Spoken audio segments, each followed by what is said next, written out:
"You disgust me, Eleanor. You embarrass this family." Those words cut through the air like a blade, echoing across the grand dining room of Maple Ridge Country Club. Forks froze mid-air. Conversation stopped. Every head turned. "My name is Eleanor Meyers. I'm 67 years old, a retired nurse, a widow, and a grandmother of 3. But on that warm June evening, I was humiliated, publicly, by my own daughter-in-law, Kristen. She stood tall in her designer dress, her manicured fingers, gripping a wine glass like it was a weapon. Her voice sliced through the silence. "You have no idea how much I have to pretend when we're in public. The way you talk, the way you dress. You are a complete social disaster." I sat perfectly still, my hands folded in my lap, a faint smile on my lips. I didn't flinch. I didn't answer, because I had been waiting for this very moment. Kristen thought she had power. She thought she had control. But she had no idea what was coming. My son Jacob whispered, "Kristen," begging her to stop. But she never stopped. She never does. Quietly, I signaled Marcus, the head waiter. He nodded and moved toward the AV controls. The music faded. The flat screen near the fireplace flickered to life. Kristen's eyes snapped to the screen. "What are you doing?" she demanded. I didn't reply. I just watched her face, and then her eyes widened. On the screen, a crisp video appeared. Kristen sat in a glass-walled office across from a lawyer wearing the same white blazer she had once worn to Easter service. The date stamped in the corner, 6 months ago. The lawyer's voice rang clear. "So, to confirm, you are voluntarily giving up all legal rights to your daughter, Lily Meyers." And Kristen's voice, steady and cold, replied, "Yes. I don't want her contacting me. I don't want her in my life. As far as I'm concerned, she doesn't exist." The room gasped. A fork clattered. Someone audibly whispered, "Oh my God!" Kristen's face drained white. Her hand shook around the wine glass. Her lips trembled, and just before her knees buckled, she whispered one word, "No." But it was already too late. The truth was out. Before I became the woman who exposed my daughter-in-law's darkest secret, I was just Eleanor Meyers, retired nurse, widow, mother of 3. I lost my husband Frank 12 years ago to cancer. We had been married 36 years. He was steady, kind, a man of quiet wisdom. "Some people talk to impress," he used to say, "but the ones worth listening to talk to understand." I still miss his quiet breath beside me at night. Raising 3 children wasn't easy. Jacob, my middle son, was always the golden boy, driven, smart, kind. I poured my life into my kids. Every late shift at the hospital, every homemade cake, every phone call when their hearts were broken. I was there, always. When Jacob brought Kristen home, I tried to welcome her. She was beautiful, charming, ambitious. But something about her felt rehearsed, like she was performing. Over time, the cracks showed. Her suggestions about my clothes, my cooking, my home, always with a smile, always with a sting. After the wedding, I was invited less and less. Birthdays, holidays, even decisions about Caleb, done without me. I became a guest in a family. I helped build. Still, I stayed polite. Quiet love from the edges. But that night, when Kristen humiliated me at Caleb's graduation dinner, I realized something. It wasn't just an insult. It was the confidence in her voice. She believed there would never be consequences. And that was the moment I knew. The truth had to come out. It started with a simple comment. My neighbor Margaret, sipping tea with me one morning, said she'd seen Kristen leaving a law office. Downtown. Family law. Her tone was casual, but her eyes were sharp. At first, I dismissed it. Maybe she was helping a friend. But the thought gnawed at me.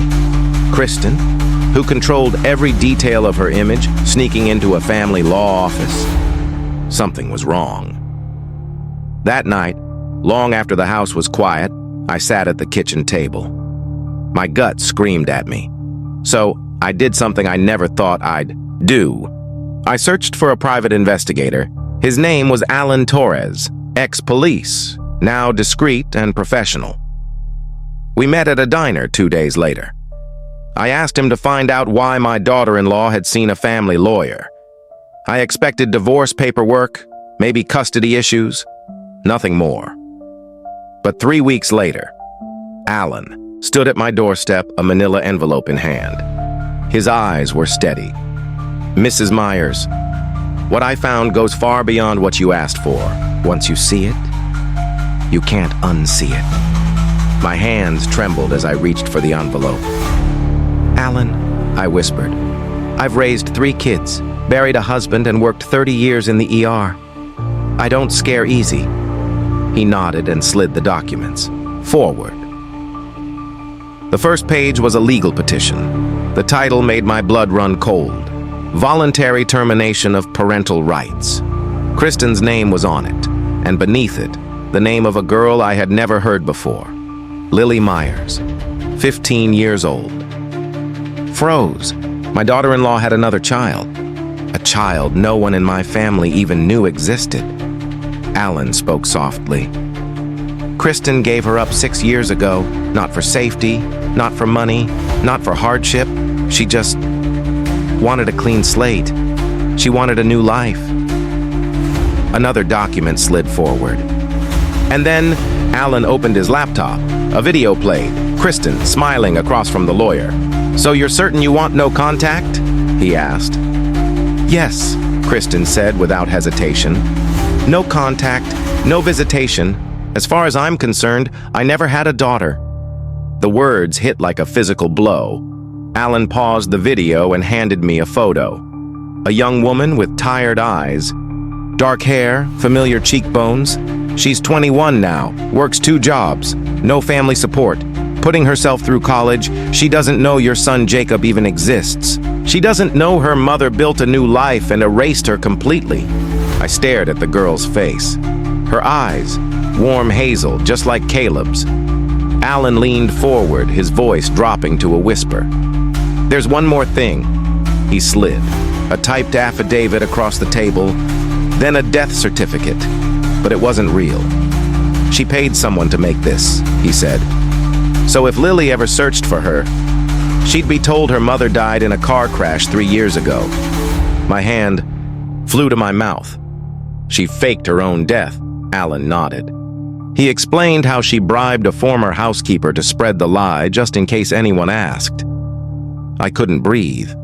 The woman I had spent more than 10 years trying to reach had erased her own past, like wiping a stain off a wall. She erased her own daughter, lied to everyone, including my son, her own husband. But one question screamed louder than the rest. Why?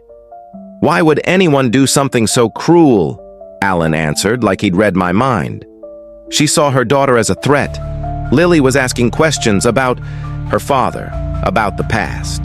Kristen didn't want the truth ruining her perfect image, so she cut her out. I sat at my kitchen table, Lily's photo in one hand, the fake death certificate in the other. My stomach twisted. This wasn't just a lie. It was calculated cruelty, and in that moment I knew I couldn't ignore this. Not when my son and grandson lived with someone capable of this betrayal. Not when a young woman who should have been family was discarded like she didn't matter.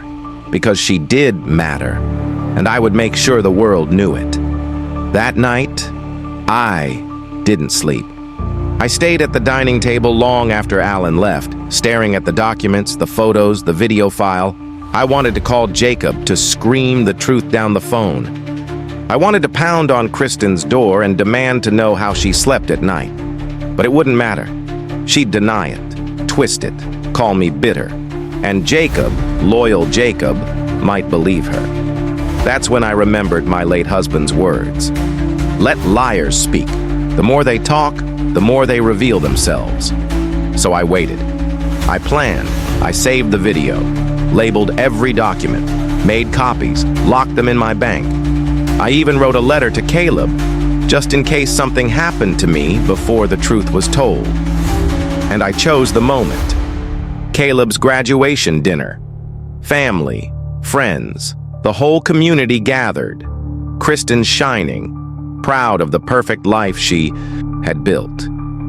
The perfect stage for her mask to fall. I called Marcus, the head waiter, 2 weeks in advance. Told him I needed the AV system for a surprise tribute. He agreed, no questions. Everything was set. Then the night came. I pinned my late husband's tie pin to my navy dress, looked in the mirror and whispered, "This isn't revenge. This is truth. And truth needs witnesses."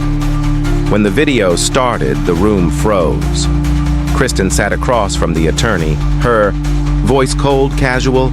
"Yes, I want no future contact. Tell her I'm dead if she asks." A fork clattered. Someone gasped. Most people just stared, horrified. I kept my eyes on Kristen. Her face turned ghostly pale, her hand clenching her chair. She looked at Jacob, then Caleb. "Turn it off," she demanded, her voice shaking. "No one moved. I said turn it off," she shouted, rushing forward. But Marcus blocked her path. She spun toward me, fury in her eyes. "What is this?" Jacob's voice cut through the silence. "Is this real?" The lawyer's voice on the video answered for me. "You understand? She'll have no legal recourse to contact you ever again?" Kristen nodded. "I want her out of my life." The screen froze on her face. Cold, final. Kristen stumbled back into her chair, knocking her glass to the floor. The room erupted in whispers. Caleb rose slowly, his face drained. "Who is Lily Meyers?" I met his eyes. "She's Kristen's daughter. She gave her up at 15, then paid to fake her death so the girl could never find her." "No!" Kristen's voice cracked. "You're twisting everything." "Then explain," Jacob said sharply. Kristen stammered. "She was difficult, angry. I thought she'd be better with my mother." "Your mother who died 2 years later?" I whispered, leaving Lily alone in the system. Caleb stepped forward, trembling. "So while I had 2 loving parents and every opportunity, my sister was alone working nights to survive?" Kristen reached for him. "I was doing what? I had to—" "No," Jacob cut her off. "You did what was easiest for you." His voice was low, broken. "You lied to me. You lied about everything." Kristen sagged in her chair. I pulled one last photo from my purse, the latest Ellen had given me. Lily, in her security guard uniform, walking to her car at 3 a.m., I handed it to Caleb. He stared at it for a long time, then whispered, "She deserves to know she has a brother." Kristen said nothing. The party was over. The illusion shattered. She had spent 15 years building the perfect image. It unraveled in 15 minutes. 2 days later, my youngest daughter, Lauren, called, her voice tight. "Mom, what's going on?" "Kristen phoned me this morning. She was crying, said you ambushed her at Caleb's dinner, that you hired someone to spy on her, that you've been trying to destroy her marriage." I closed my eyes. The damage control had begun. She said you never liked her, that you're jealous, that you're turning Jacob and Caleb against her. Lauren's voice wavered. "That doesn't sound like Kristen. Are you sure you're not reading too much into this?" And there it was, the seed of doubt. Not because I wasn't telling the truth, but because Kristen had gotten there first. She painted herself as the victim, and me as the bitter, unstable mother-in-law with a grudge. I couldn't blame Lauren for doubting me. She hadn't been there. She hadn't seen the video. All she had were 2 clashing stories, one that sounded unbelievable, but that was only the start. Within a week, I began getting hesitant calls. 2 cousins, a neighbor, even Caleb's girlfriend. Each one whispered the same thing. "I don't want to take sides, but Kristen said..." She was moving fast. One by one, she worked through my support network, twisting words, shaping the story, not denying the facts, but bending the meaning. According to her, I was the one obsessed with the past. I was the one invading privacy. I was the one breaking the family. Somehow, I had become the villain in my own life. And that's when it hit me. Kristen didn't just erase people. She erased their credibility. She made sure that even if the truth ever came out, no one would believe it. Lily wasn't just discarded, she was buried forever. And now, Kristen was doing the same to me. 2 weeks later, just after sunset, my doorbell rang. I wasn't expecting anyone. People had started avoiding me since the incident. My house was quiet, lonely. When I opened the door, she was standing there, a young woman with dark hair in a bun, a worn backpack on her shoulder. Her hazel eyes locked on mine, the same hazel as Caleb's. "Miss Meyers?" she asked softly. "Yes. I'm Lily. Lily Meyers. I think we need to talk." My breath caught. After all the files, all the digging, all the late night searching, she was real, flesh and blood. I stepped aside quickly. "Come in, sweetheart. Let me put on some coffee." She sat at my kitchen table, her eyes scanning the room, unsure if she was welcome. She told me she had driven from Portland. A friend had warned her. Someone was asking questions. Her mother's name had resurfaced. "I thought she was dead," Lily whispered. "I grieved her for years. I went to therapy. I blamed myself. And then I heard there was a video at a graduation dinner." I nodded. "I'm the one who played it." Her eyes sharpened. "Why?" "Because you deserve to be known. And Caleb deserved to know he has a sister." Her eyes filled with tears, but she held them back, stronger than I expected. "I want to meet them," she said. "My brother. My father, I guess. I don't want revenge. I just want the truth to stop hiding." That weekend, Jacob and Kristen planned a barbecue. They called it a chance to heal, to restore family unity. But for me, I knew it would be a reckoning. When Lily walked through the door beside me, silence fell. Conversations froze. Forks stopped mid-air. Caleb stood slowly. His eyes moved from me to her. "This is her?" he asked. Lily stepped forward. "I'm your sister. Half, technically. But I hope you won't mind if I leave the half out." Caleb didn't hesitate.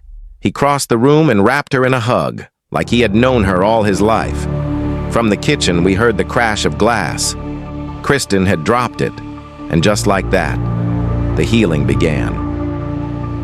6 months later, my home felt different, lighter. The same creaky floors, the same plants in the window, but now the silence was filled with laughter, conversation, life. Lily had moved nearby to finish her degree. Jacob helped with tuition. Caleb insisted she move into his spare room. For study motivation, he claimed. But we all knew. They were making up for lost time. The divorce went through quietly.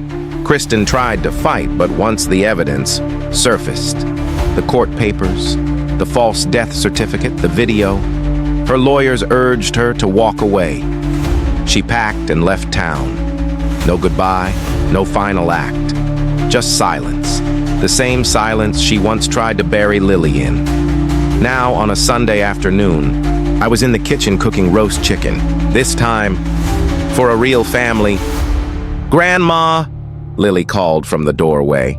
She held a bottle of wine, wearing my old sunflower apron. "Need a hand?" I smiled. "Always." She helped me at the counter, sneaking rosemary into the pan. Then she paused. "Thank you," she whispered, "for finding me, for not staying silent." I looked at her, the girl who had endured more than any child should, yet stood strong, building family from nothing. "You did the hard part," I told her. "You survived. I just shined a light on the truth." She shook her head gently. No. You saved me from believing I didn't matter. Outside, Caleb's laughter mixed with Jacob's voice over the grill. A soft breeze drifted through the curtains.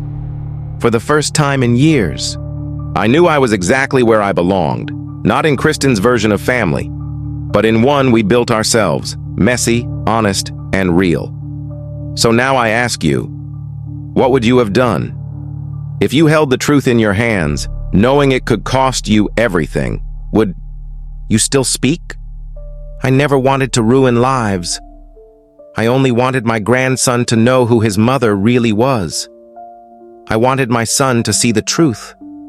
Sometimes the truth cuts deep, but silence, it destroys. If you've ever felt like telling the truth was like lighting a fire, you're not alone. And if you wonder whether it's worth it, I hope my story gives you strength. Leave a comment. Tell me what you would have done. And if this story touched you, don't forget to like, share, and subscribe for more stories like this. Honest ones, the kind that matter.